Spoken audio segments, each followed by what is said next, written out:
Abran puertas, abran ventanas, llega aire fresco con nuevas ganas. ¿Qué les parece si abrimos la ventana para que entre aire fresco? Un programa radial de mujeres de negocios y profesionales del sur.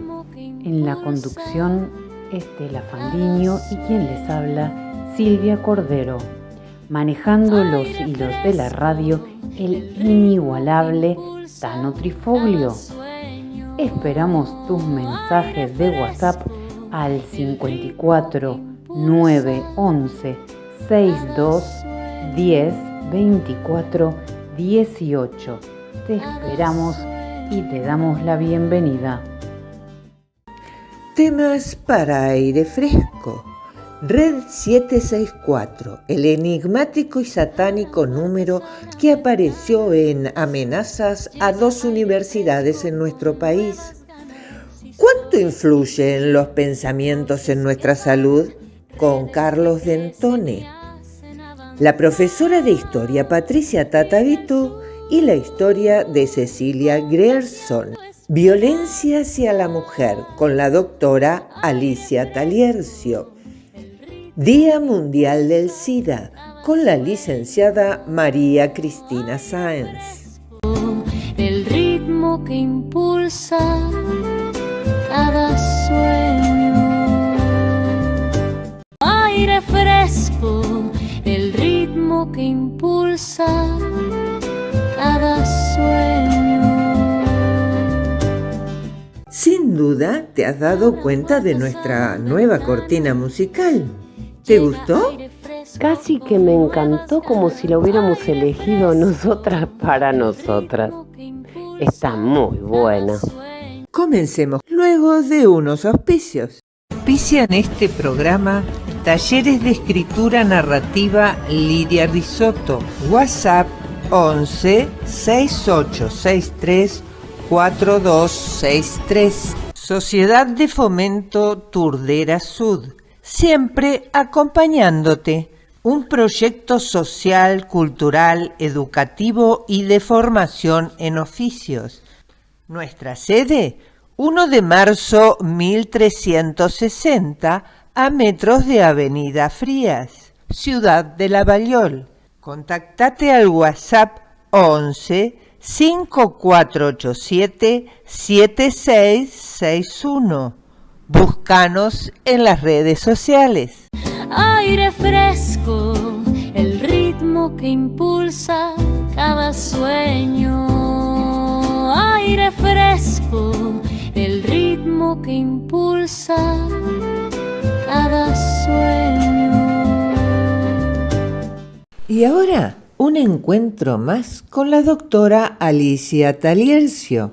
El 25 de noviembre es considerado el Día Internacional de la No Violencia, de la lucha contra la violencia, especialmente hacia la mujer. Ese día se recuerda un triste episodio ocurrido en República Dominicana en el año 1960, cuando las hermanas Mirabal, Patria, Minerva y María Teresa, a quienes estaban apodadas como las mariposas porque desplegaban sus alas para ir de pueblo en pueblo, en contra, en principio, de la dictadura de Trujillo, que estaba en esos momentos, pero también pregonando los derechos de las mujeres, ese día fueron secuestradas, torturadas y las mataron por orden de Trujillo, quien a su vez expuso sus cuerpos en un barranco como una advertencia para los demás. Cuidado, no se te ocurra hacer algo semejante porque este es el resultado. Pero las mujeres no tomaron ese mensaje, sino que fue como reforzarse y decir: nosotros podemos, debemos salir adelante y que nuestros derechos sean reconocidos. Los pasos fueron pequeños, cortos, pero seguros. Fíjense que hoy, 65 años después, tenemos convenciones internacionales importantísimas. Tenemos a la vez leyes a nivel nacional y a nivel provincial, todas con 3 principios básicos: prevenir, sancionar, erradicar la violencia. ¿Cómo se previene? Pura y exclusivamente a través de la educación. La educación en todos los niveles, hay que comenzar con los más básicos. Jardines de infantes, donde se comience a imponer a los chiquititos el respeto hacia el otro, el respeto del niño hacia la niña, la consideración mutua. Esto debe continuarse en todos los niveles educacionales. Dar charlas permanentes de concientización, escribir sobre la temática, visibilizar la violencia, no admitir que ésta sea naturalizada. Y esa visibilización tiene que llevar como resultado que al ser expuesta, de alguna manera se evite. En la sanción tiene muchísimo que ver el Poder Judicial, porque leyes buenas ya existen, ya se dictaron, y es la aplicación concreta de esas leyes, sanciones que sean efectivas, sanciones que sean correctivas, porque aquel que quiere ejercer violencia comienza a tomar conciencia de que esa actitud que va a tomar va a tener consecuencias que no van a ser agradables. Si estos dos elementos se dan, se puede llegar a una erradicación de la violencia, que es el punto más importante, y creo que todos hacemos fuerza en ese ángulo en especial. Erradicar la violencia. Que cada día haya menos femicidios o que dejen de existir los mismos. Que cada día haya menos denuncias por violencia o que dejen de existir las mismas. Quizás no lo veamos nosotros, quizás sea un legado hacia nuestros hijos, hacia nuestros nietos, pero hay que seguir luchando. Falta mucho por hacer. Se hizo un montón. ¿Saben cómo se logra esto? Empáticamente, poniéndose en el lugar del otro, no haciéndole al otro lo que no te gustaría que te hicieran a vos, sabiendo que si lo haces vas a ser sancionado. Y por otro lado, empezando a crear esa cultura de que es mejor hablar que golpear, que es mejor comprender que estar siempre irritado, que es mejor amar que odiar. Ojalá lo logremos a muy corto plazo. Es el deseo profundo que creo que tenemos muchas de las personas mundialmente hablando. Gracias, doctora, por acompañarnos siempre. Abran puertas, abran ventanas, llega aire fresco con nuevas ganas. Aire fresco, el ritmo que impulsa cada sueño. El 1 de diciembre se conmemora el Día Mundial de Lucha contra el SIDA, fecha establecida en 1988 por la Organización Mundial de la Salud. Su propósito es sensibilizar a la sociedad, movilizar recursos y eliminar el estigma asociado al VIH-Sida. En los albores del SIDA se consideraba que esta enfermedad era propia de ciertos grupos de riesgo, homosexuales, drogadictos intravenosos, hemofílicos. Hoy se sabe que hay un solo único grupo de riesgo y es la humanidad toda. El SIDA genera otros males, el peor de todos, la discriminación. Por tal motivo, nos contactamos con la licenciada María Cristina Sáenz, primera coordinadora nacional de VIH-Sida de la Cruz Roja Argentina. También fue directora nacional de Prevención y Promoción de la Salud de la misma institución, entre otras muchas tareas que llevar a cabo. Buenas tardes, María Cristina. Gracias por atendernos. Un afectuoso saludo a los oyentes y a las coordinadoras del programa. María Cristina, quisiera que nos hablara sobre el objetivo que tiene esta conmemoración. La Organización Mundial de la Salud y la Organización Panamericana de la Salud tiene como objetivo, dentro del Día Mundial del SIDA 2025, aliarse para eliminar el VIH en las Américas, entre otros objetivos. ¿Cuál es la diferencia entre el VIH y el SIDA? En realidad, muchas veces se dice VIH, se dice el Día del SIDA. Bueno, ¿cuál es la diferencia entre el VIH y el SIDA? La diferencia es que el SIDA radica en el momento en que se encuentra la infección. El VIH es una infección crónica que, si no se trata adecuadamente, puede progresar hacia el SIDA. Pero esto hoy no es un resultado inevitable. Muchas personas con VIH, al recibir el tratamiento antirretroviral, pueden evitar que su enfermedad progrese y llegue al SIDA.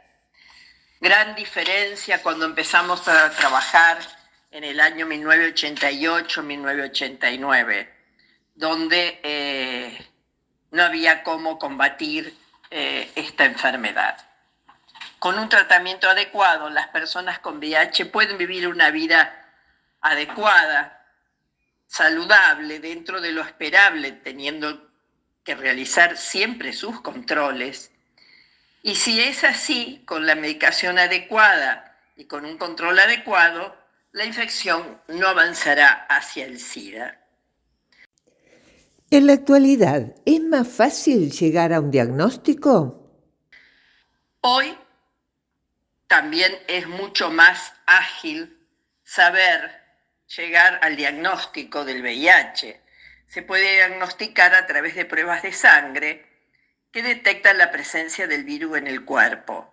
Hay muchas pruebas que se pueden realizar en un montón de instituciones gubernamentales y no gubernamentales de nuestro país. ¿Ha cambiado la forma de encarar las campañas publicitarias de los comienzos a la actualidad? La campaña de prevención se centraba en los años 1992 en la prevención fundamentalmente, porque vuelvo a insistir, al no haber tratamientos tan largos y efectivos, había que ahondar muchísimo en el área de prevención, que hoy está tal vez un poco, el volumen el ahínco puesto en la prevención, diría, disminuido, porque el tratamiento está asegurado. Pero en realidad yo diría que una de las campañas de prevención que habría que hacer es fundamentalmente, ¿usted quiere sufrir? Porque sinceramente con prevención no entramos en esta enfermedad y no entramos en el sufrimiento que implica cualquier tipo de enfermedad que lleva un tratamiento crónico, por lo general. La educación es básica en estos casos, ¿cierto? En realidad el poder de la educación para la salud es inconmensurable. Yo puedo dar fe de esto, habiendo sido coordinadora en el tema de SIDA en nuestro país, en nuestra zona, en nuestras localidades, diría, y en el mundo. He visto cómo la prevención tenía y tiene un efecto inconmensurable, vuelvo a insistir. ¿Qué tarea ha llevado a cabo como coordinadora? Una de las tareas que habíamos realizado en aquel momento que yo había coordinado era charlas en las escuelas, especialmente en las escuelas, voy a hablar de aquí de Lomas de Zamora, en donde habíamos instaurado un espacio que nosotros llamábamos SOS SIDA, que en cuanto un caso apareciera en una escuela, se nos llamara para poder dar una charla y enseñar, trabajar, comentar, informar fundamentalmente qué era el VIH-Sida. ¿Por qué? Porque aparecía ante todo la discriminación. Ante el desconocimiento aparecía la discriminación. Hemos ido a escuelas, en realidad en un momento, en 2 meses cubrimos el 90% de las escuelas del estado de Lomas de Zamora y algunas privadas que nos llamaban. Con un equipo básico y por supuesto voluntariamente. Esta tarea, por ejemplo, una anécdota dentro de esta tarea, una anécdota no feliz, en un partido lindero a Lomas de Zamora, una vez me llamaron para venirme a buscar para ver si podía ir a una escuela a dar una charla porque había en jardín los padres de un chiquito que iba al jardín tenía HIV. Y los compañeros y los padres de ese chiquito pensaban que el chiquito tenía que estar infectado e iba a infectar a todos sus compañeros. Y entonces cada vez que se levantaba el chiquito, tiraban lavandina en cantidad por todos por la sala, por las sillitas. Y así fue como fuimos a aclarar, a informar. Y porque si no también aparecía este estigma que había alguien en la familia que tenía HIV y bueno, y todo el mundo se iba a contagiar. ¿Ha bajado el nivel de prevención? Y si es así, ¿trajo consecuencias? Como ha bajado el nivel de prevención, educación para la salud no es lo que más aparece en función de determinadas patologías, como tampoco en función de las vacunas, en función de muchas patologías que podrían darse mayor cantidad de mensajes de prevención. Ha aumentado en forma significativa los casos de sífilis. Han aumentado un 20% más de casos que el año pasado, en este año, en lo que va de este año.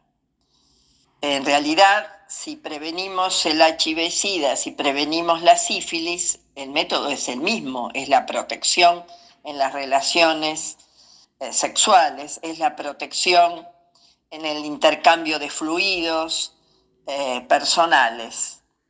Es importante tener en cuenta que a veces no hay que dejar oportunidades perdidas. O sea, prevengo la sífilis, prevengo HIV-Sida, prevengo sífilis y otras enfermedades de transmisión sexual. Hay que poner el acento en ello. En realidad, es una situación que exige redoblar esfuerzos en prevención, en tratamiento, en acceso universal a tecnologías innovadoras, en la eliminación de la discriminación, diría la disminución de ella, y las barreras estructurales que afectan a las poblaciones en situaciones de vulnerabilidad. ¿Los tratamientos han cambiado a lo largo del tiempo? Hoy llegamos inclusive de una gran cantidad de pastillas o lo que la gente conoce como cóctel en función del tratamiento de esta patología, llegamos a inyectables de acción prolongada, porque uno de los graves problemas que tenía el tratamiento era el abandono. Como eran tantas pastillas por día, el abandono se podía realizar porque el paciente, bajaba sus brazos en la lucha contra esta patología, o también por el acceso a los medicamentos. Nuestro país nunca tuvo, por lo menos que yo sepa hasta el día de hoy, problemas para dar tratamiento en esta problemática. A tu criterio, ¿en qué se debe poner el mayor acento? Vuelvo a insistir, prevención, prevención, prevención. La detección es un test rápido, gratuito y confidencial. Es una pequeña muestra de sangre que brinda aproximadamente en 20 minutos un resultado. Y luego del diagnóstico certero, los tratamientos cambian la vida y dan vida. Muchas gracias, María Cristina, y como siempre te decimos, hasta un próximo Aire Fresco. Es momento de presentar algunos auspiciantes. Fandiño Propiedades, 50 años en el mercado inmobiliario. Página web fandiprop.com.ar. www.milin.com.ar. Comunicate por WhatsApp al 11 2674 1834. Milin Instalaciones te ofrece sistemas y soluciones de confort interior, aire acondicionado, calefacción, climatización de piscinas y bombas, servicio técnico, repuestos, controles de calidad y atención personalizada. Una empresa con amplia y probada trayectoria. Conocelos en su página web www.milin.com.ar. Avenida Alsina 1702 Lomas de Zamora. WhatsApp 11 52 50 27 73. ¿Sabías que Teresa Lancillota elabora un pan dulce genovés casero artesanal exquisito y es nuestro Made in Adrogué? Pero además ganador del primer premio en el campeonato FitHep Expo Alimentaria 2024. Este pan dulce se vende por mayor y menor para degustar todo el año.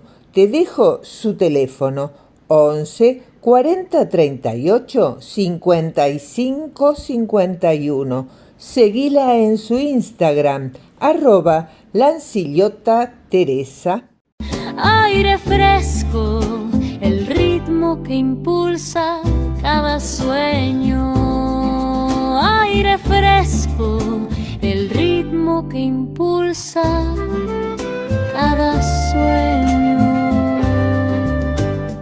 Silvia, hace unos días me impactó un titular que decía: ¿qué es 764, el enigmático y satánico número que apareció en amenazas a 2 universidades en nuestro país? Buscando sobre el tema, encontré en las redes el siguiente audio-video. ¿Lo escuchamos?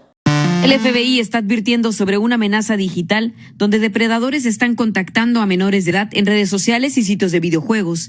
El Departamento de Justicia lanzó una alerta explicando cómo operan. Primero se hacen amigos de los niños y luego les exigen automutilarse, grabarse en actos sexuales, dañando animales y cometiendo actos de violencia aleatoria para luego extorsionarlos.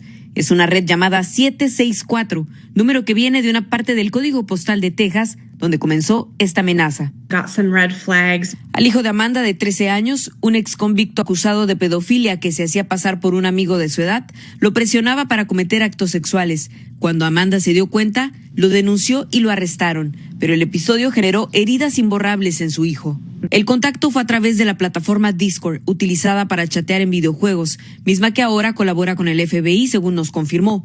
Allí, autoridades dieron con Varón Martín, de 20 años, que extorsionaba a sus víctimas, dijo el Departamento de Justicia, entre ellos una niña de 13 años, a quien le exigió cortarse la piel para grabarse el nombre de Varón en el pecho, estómago y muslos. De no hacerlo, mostraría fotos que tenía de ella. También le pidió grabarse suásticas y símbolos satánicos. Lo hacen todo detrás de la muralla de protección del mundo de cyber. Es muy difícil para encontrar su identidad, pero tratan de controlar la mente de un joven que sabemos que no es difícil si los parientes y si la familia que está alrededor del niño no están ahí, estar encima de ese niño, vigilando todo lo que está haciendo online. El número de casos preocupa a las autoridades ya que ha incrementado en los últimos años. Actualmente, el FBI tiene más de 250 investigaciones abiertas vinculadas a esta red criminal en todo el país. Agentes federales han encontrado publicaciones donde los sospechosos comparten propaganda neonazi y de satanismo, como en el caso de Ángel Almeida, acusado de incitar a menores a participar en actos sexuales con el fin de producir videos, cargos de los que se declaró no culpable. Según documentos judiciales, publicó también lo que parecía ser un niño amordazado y atado, junto con imágenes de violencia contra animales. Para Amanda, compartir su historia no es fácil, pero dice quiere crear conciencia para que padres monitoreen la red de sus hijos, conversen con ellos sobre los peligros antes que sea tarde. En Nueva York, Carla Amezola, Noticias Telemundo. ¿Qué me podés aclarar del tema, vos que siempre estás investigando por diversos medios? Mira, lo que encontré fue que la UCA y la UNT-REF recibieron mensajes similares con menciones a una inquietante red criminal, que sería esta, asociada a la explotación sexual de menores en línea al terrorismo. Transmitiré en Discord la masacre a la organización 764. Esto decía la frase que aparece en una amenaza dirigida a la Universidad Nacional de 3 de Febrero, que es la UNT-REF, realizada mediante un mail que llegó a diferentes casillas institucionales de la Casa de Estudios y alarmó a las autoridades que ya venían investigando intimidaciones similares realizadas a la Universidad Católica Argentina, la UCA. Decía, este jueves me vengaré de todos en la UNTREF. Prometía el autor del último mensaje, ¿no? En un supuesto ex estudiante dolido por haber sido acosado y humillado, que utilizó como remitente un usuario que también hace referencia a la cifra y al sentido de la estructura Asmodeus 764. Según las religiones abraicas, bueno, sí. Perdón, Silvia, religiones abrahámicas son los que siguen las enseñanzas de Abraham. Sí, se me trabó la lengua. Gracias por la corrección. Asmodeus es un demonio considerado el príncipe de la lujuria, un ángel que cayó al infierno y es asociado a la avaricia, la venganza y el deseo carnal. Tras el mensaje, la universidad reforzó la seguridad, ¿no? Por supuesto. Pero me voy a detener en otro significado de esto antes de seguir con la noticia. En la Cábala, sin embargo, el 764 tiene un significado muy claro, que está ligado al hecho de que aquellos que no exploten sus habilidades, entre comillas, ¿no?, serán castigados. O sea, es un número con presión. La Universidad de 3 de Febrero lanzó un comunicado en el que informa que todas sus actividades académicas funcionan con normalidad y ante la amenaza recibida se reforzó la seguridad en todas sus redes y se hizo la denuncia pertinente. El viernes 7 de noviembre, un mail similar llegó a la UCA en Puerto Madero y obligó al establecimiento a evaluar sus sedes en Mendoza, tal como lo señalaron en un comunicado publicado en redes sociales. Se repitió el lunes 10 en esa provincia, en Rosario y en Cava. La metodología siempre fue la misma. La intimidación fue enviada a correos oficiales. Mañana conocerán a su Dios, era uno de los mensajes, y indicaba este correo. El autor se identificó como militante de la red 764. El Departamento Unidad de Investigación Antiterrorista de la Policía Federal, PFA, la Unidad Fiscal Especializada en Ciberdelincuencia, UFECI, las divisiones de antiterrorismo de la bonaerense y de la ciudad trabajan en el caso con la colaboración del FBI e Interpol, porque esto es a nivel mundial. Te leo el comunicado de la UCA, que fue el siguiente. Estimada comunidad, se ha recibido una amenaza anónima que nos obliga a aplicar el protocolo del Ministerio de Seguridad y Justicia y a evaluar los edificios de la UCA en sus niveles educativos primario, secundario y universitario. Por ese motivo, queda suspendida toda actividad hasta el día lunes. Quedamos a disposición. ¿Pero hay evidencia de la existencia del grupo en Argentina? Sí, en Estados Unidos, donde se arrestó a algunos de sus miembros. Sí, puede ser, porque una fuente del caso le indicó a un informativo, al Infobae, que creían que pueden estar tratando de sumar puntos para poder integrarla, ¿no? En tanto, hasta el viernes las causas que buscan esclarecer los episodios de la UCA y la UNTREF no habían sido unificadas en la justicia, mala cosa esto, aunque hay elementos comunes.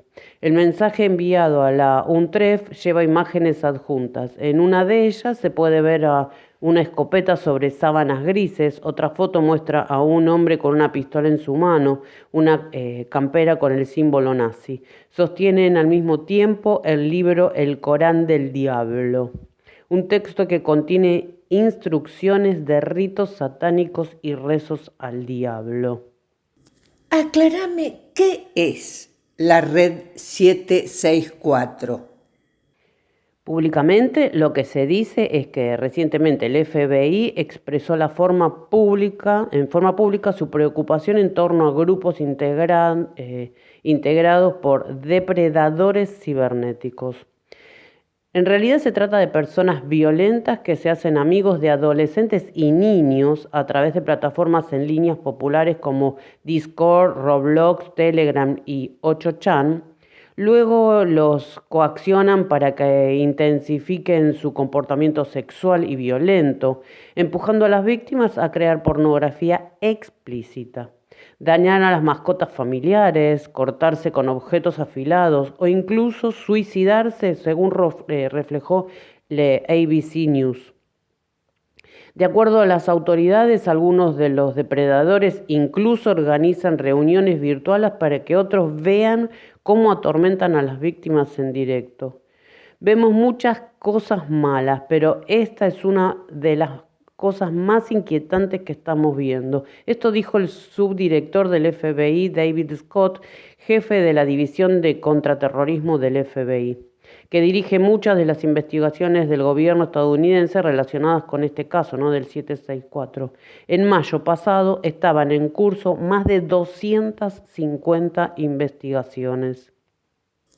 Decime si me equivoco, la red también es descrita como una secta neonazi satánica de extrema derecha.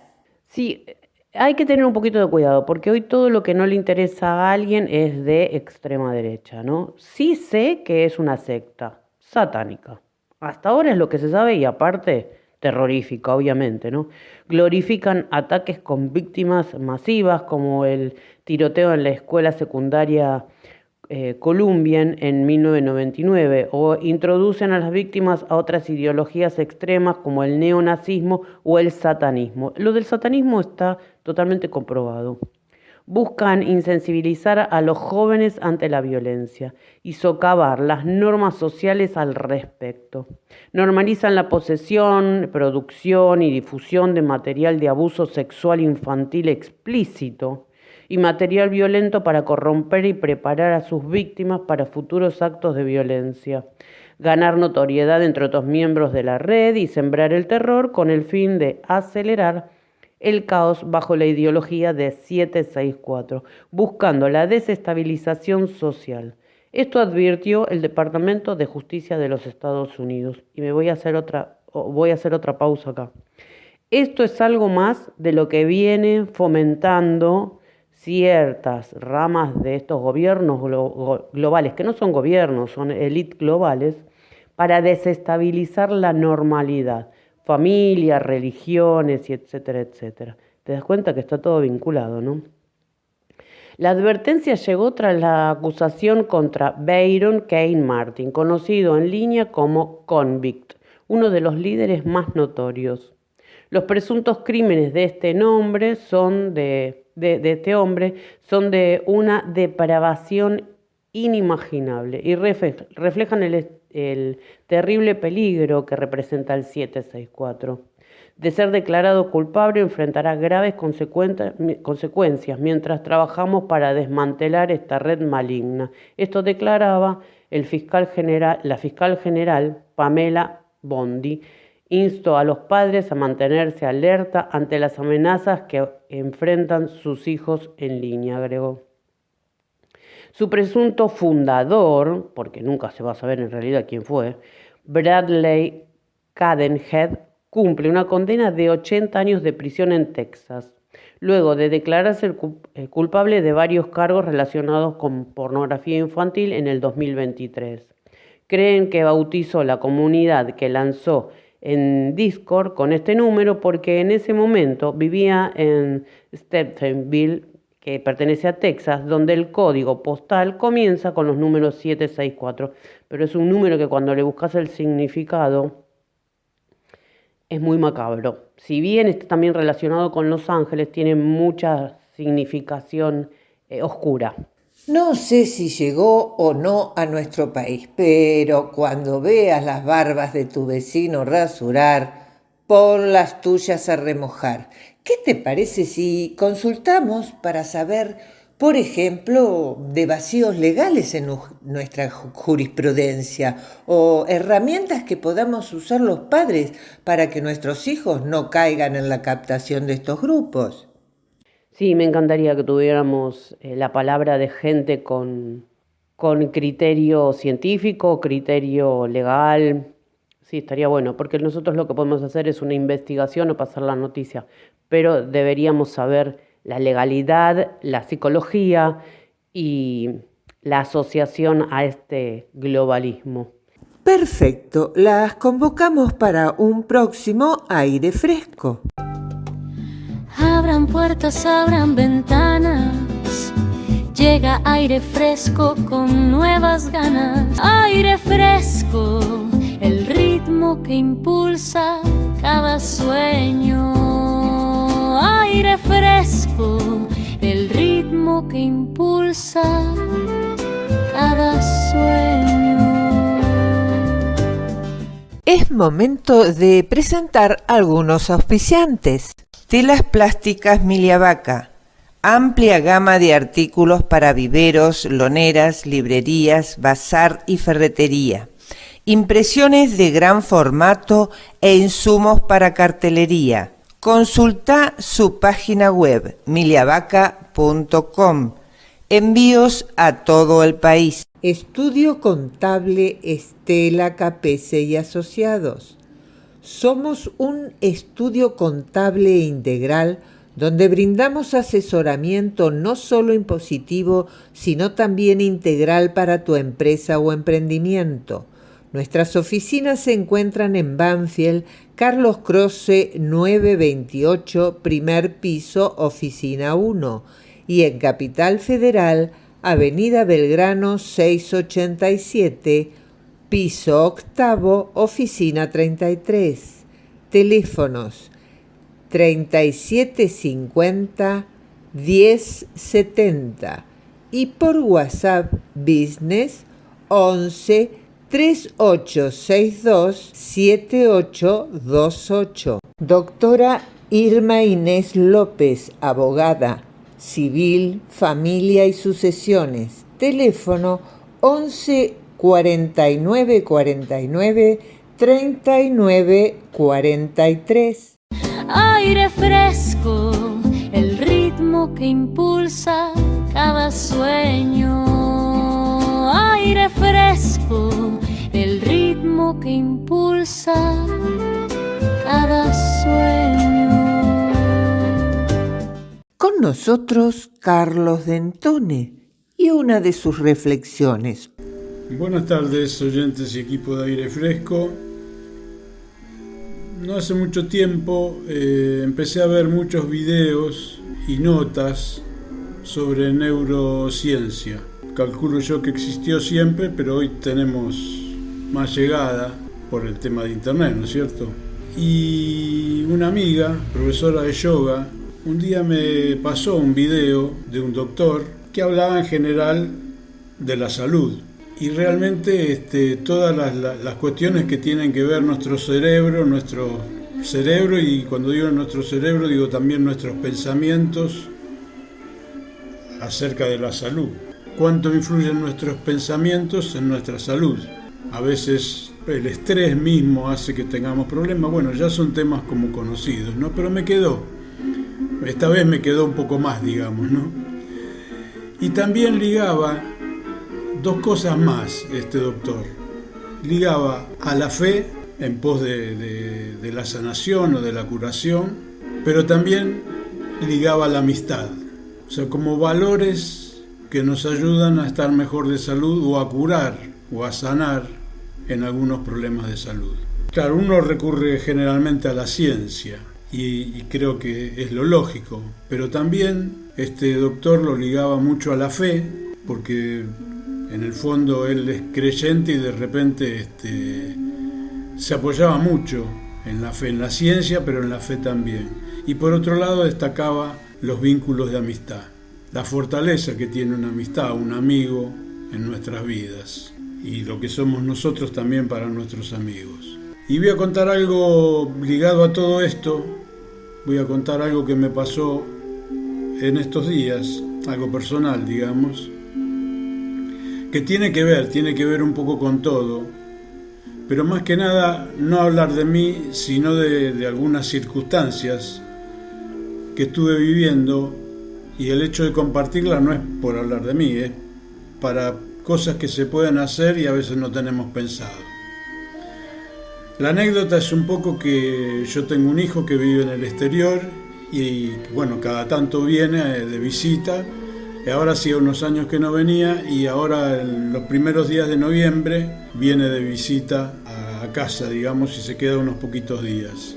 Yo estaba con problemas de salud, si no tenía una cosa tenía la otra, era una sumatoria de médicos, de estudios, que por suerte todos fueron dando bien. Pero ese malestar de enfermo, digo yo lo estaba palpitando, lo estaba sintiendo, ¿no?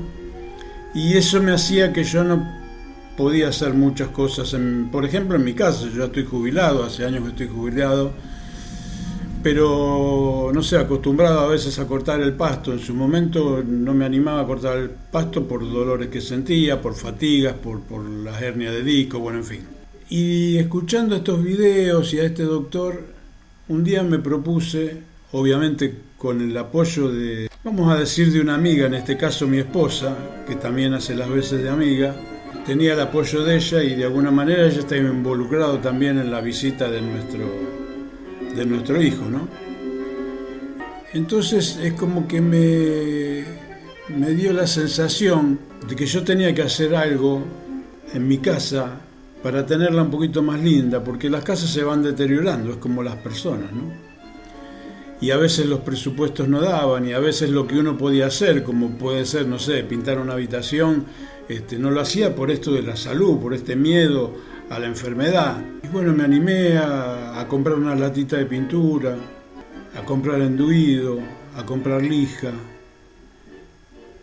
Y no me pregunten cómo ni de dónde saqué fuerzas como para ir haciendo algún trabajo de pintura, de reparación, sin saber. No soy pintor yo, no me dedico a eso, ni me dediqué en mi vida, pero bueno, tenía la necesidad, tenía un fin, tenía una meta de que mi hijo encontrara la casa un poquito en mejores condiciones.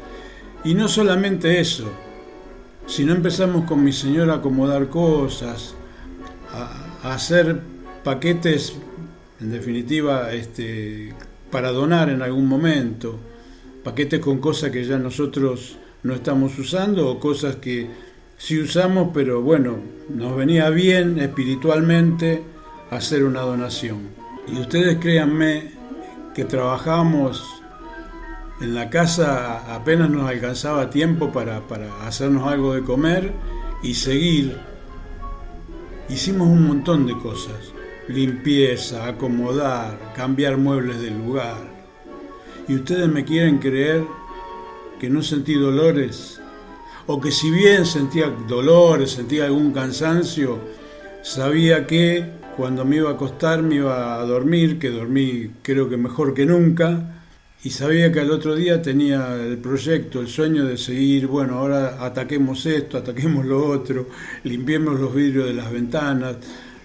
Hay mil cosas para hacer en una casa y nosotros últimamente, por esta cuestión del miedo, de que todo tenía que ir acompañado con estudios médicos, con consultas médicas, con medicamentos, pudimos hacer cosas que no tengo en mente, porque hoy lo seguimos haciendo, todavía mi hijo no vino. Y quería transmitir esto porque a veces uno se encierra uno mismo en el pensamiento del problema, digamos, de sentirnos enfermos, de sentirnos mal, que tenemos que ir constantemente al médico o a hacer estudios, o el médico nos deriva a otra especialidad. Y esto creo que se debe fundamentalmente a la voluntad se debe al amor, se debe a la fe, se debe al tener un apoyo, y uno lo puede hacer. Y no digo con esto, yo hacía rato, por ejemplo, que no me subía a escaleras, y lo tuve que hacer y lo hice, con mis miedos, con mis temores, quizás hasta con mi imprudencia, pero también lo hice. Entonces quiere decir que hay algo más que la salud visto desde el punto de vista científico. Con esto no niego a la medicina, sería muy torpe hacerlo, pero sí decirles que cuando hay una meta de por medio, como es el amor por un hijo, creo que supera un montón de cosas. Yo no sé lo que va a pasar dentro de 15 días, si voy a seguir en pie, si voy a seguir fuerte y si voy a seguir con ganas de hacer cosas por la casa. Pero hoy es así, y esto quería transmitirles, ¿no? Que a veces tenemos que no olvidarnos si tenemos algún problema de salud, pero sí saber que nosotros tenemos fortaleza, esa fortaleza de espíritu, como dije, que tiene que ver con la amistad.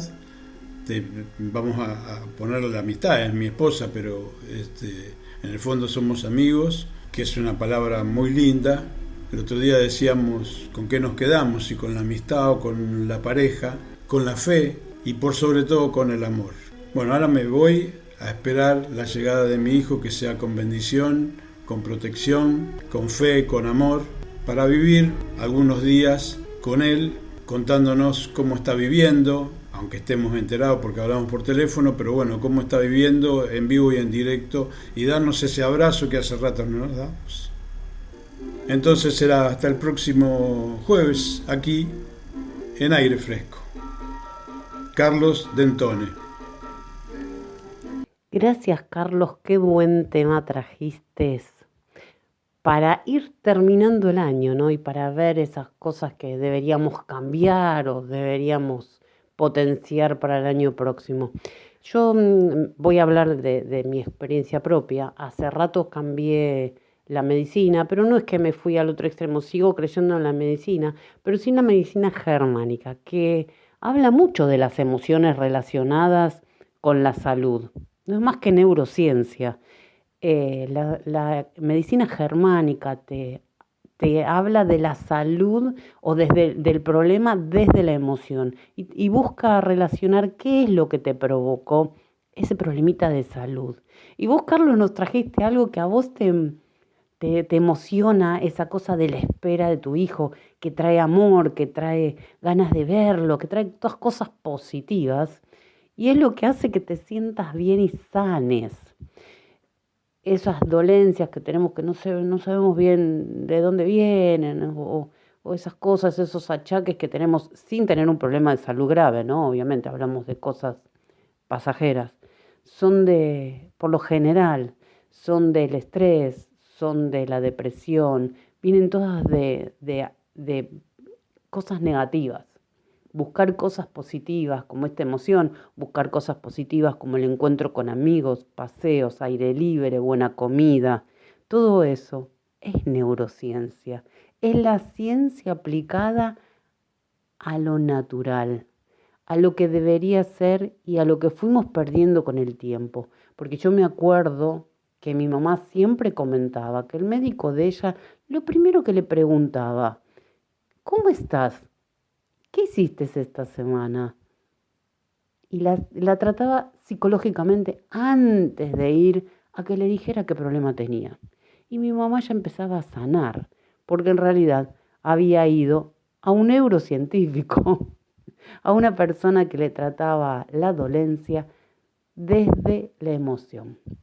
Un tema para mí espectacular. El que tenga ganas de investigar, investigue, porque se va a dar cuenta que muchas de las cosas que les pasa, el dolor de cabeza ese que no tiene sentido, que ya el médico te dijo que no sabe de dónde viene, esa cosa del dolor físico, el cansancio, te vas a dar cuenta que viene de alguna cosa negativa.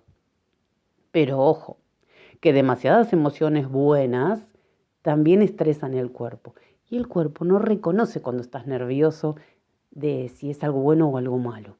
Así que a tener un equilibrio, a hacer cosas positivas, a tener una mentalidad positiva y no quedarse en la queja, que es típico de los argentinos. Muy buen tema, Carlos. Muchísimas gracias. abran puertas, abran ventanas. Llega aire fresco con nuevas ganas. Aire fresco, el ritmo que impulsa cada sueño. Aire fresco, el ritmo que impulsa cada sueño. En Aire Fresco, historia de mujeres argentinas, a cargo de la profe de historia, Patricia Tatavito. Vamos a hablar de Cecilia Gerson, nacida en 1859 y fallecida en 1934. Es una mujer descendiente de los primeros pobladores de la colonia Montegrande, esos escoceses presbiterianos que escapaban al hambre y a la persecución de una Inglaterra anglicana e intolerante. Por eso, a los 100 años de esta experiencia colonizadora, la primera en el país, escribe un libro muy detallado sobre la colonia. Su padre, John Paris Robertson Gerson, nace en la colonia, pero luego es enviado a Inglaterra para educarse. De regreso, comienza a dedicarse a criar caballos de carrera, primero en Uruguay y luego en Entre Ríos. John se casa con una irlandesa. John muere joven y esto hace que Cecilia y su madre salgan a convertirse en maestras rurales. Luego, Cecilia se convertirá en institutriz e ingresa a la escuela normal. Se recibe en 1878 de maestra normal nacional. Esas no eran sus únicas expectativas. Decidió matricularse en la Facultad de Medicina, donde tuvo que solicitar por carta escrita un permiso especial para fundamentar su incorporación. Requisito, obviamente, que no se le pedía a los varones, porque se entendía naturalmente que los médicos eran varones. Ella justifica con una enfermedad de una amiga. Funda la primera escuela de enfermeras de América Latina y en ese mismo año azota la epidemia de cólera que la obliga a tomar un paréntesis en sus estudios para ayudar a los enfermos. En 1889 obtiene el título de médica, convirtiéndose en la primera mujer argentina graduada en la Universidad de Buenos Aires. En 1892 participa de la primer cesárea que se realiza en el país. Luego se va a proponer para un concurso para cubrir cargo de profesor en la cátedra de obstetricia. Sin embargo, lo dejaron vacante. En 1910, en la Argentina, se forma el Congreso Argentino de Mujeres Universitarias. Ella será ginecóloga y obstetra, ya que los varones no le daban mucha importancia a la salud femenina y los varones tampoco se dejaban atender por mujeres. Tuvo consultorios en la ciudad de Buenos Aires, fue la primera en dedicarse a la psicopedagogía y en 1892 funda la Sociedad Argentina de Primeros Auxilios, que más tarde será incorporada a la Cruz Roja Argentina. Publicó libros sobre primeros auxilios, masajes prácticos, artículos en la revista de obstetricia, en puericultura, y fue la primera en dedicarse a la enseñanza de ciegos, sordomudos y minusválidos. A principios del siglo XX,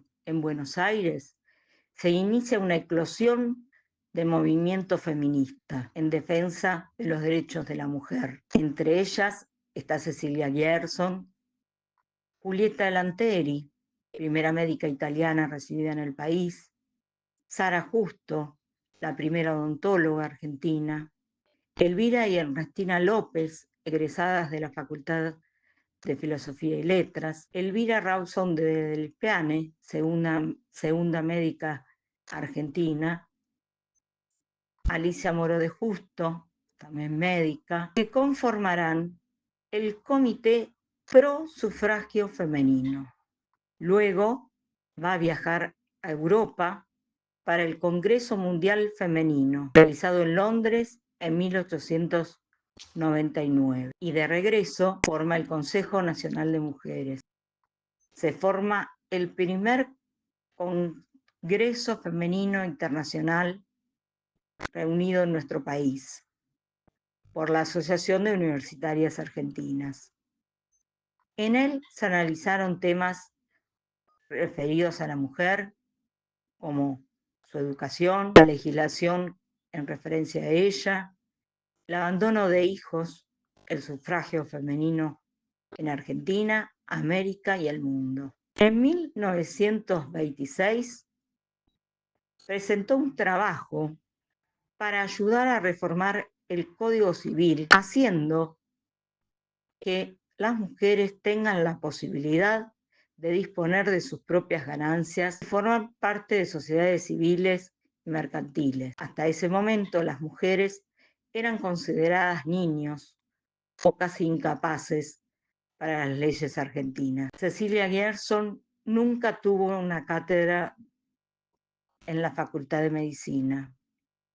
Nunca fue nombrada jefa de sala ni directora de un hospital. Tampoco se le permitió ingresar a la Academia Nacional de Medicina.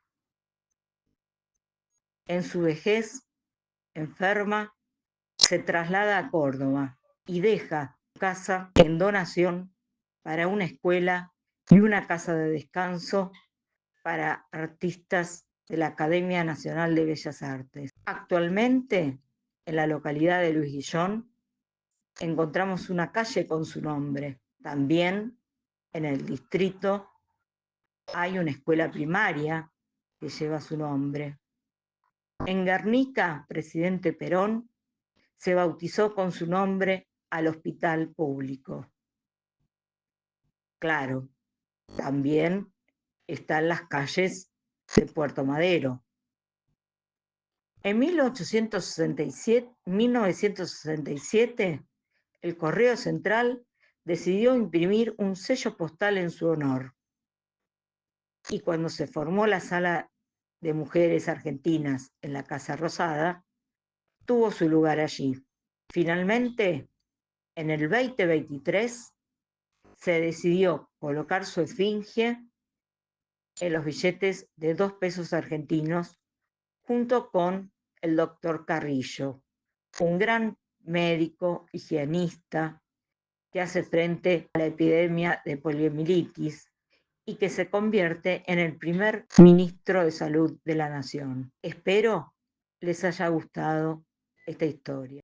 Auspiciaron Aire Fresco, Telas Plásticas Miliavaca, Milling Instalaciones, Teresa Lanciliota, Pan Dulce y Budines Artesanales, Doctora Irma Inés López, abogada, Estela Capese, Estudio Contable, Fandiño Propiedades, Lidia Risotto, Talleres de Escritura, Sociedad de Fomento Turdera Sud.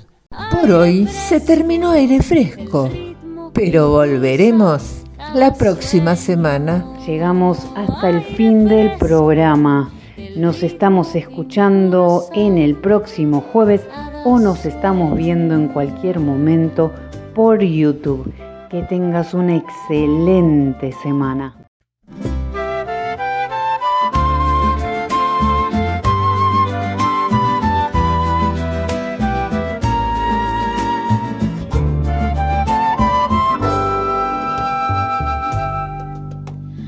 Abran puertas, abran ventanas, llega aire fresco con nuevas ganas, historias que inspiran, voces que van, redes que crecen y hacen avanzar.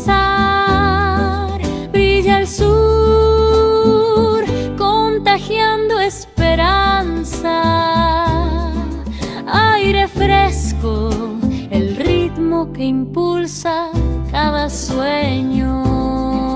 Aire fresco, el ritmo que impulsa cada sueño.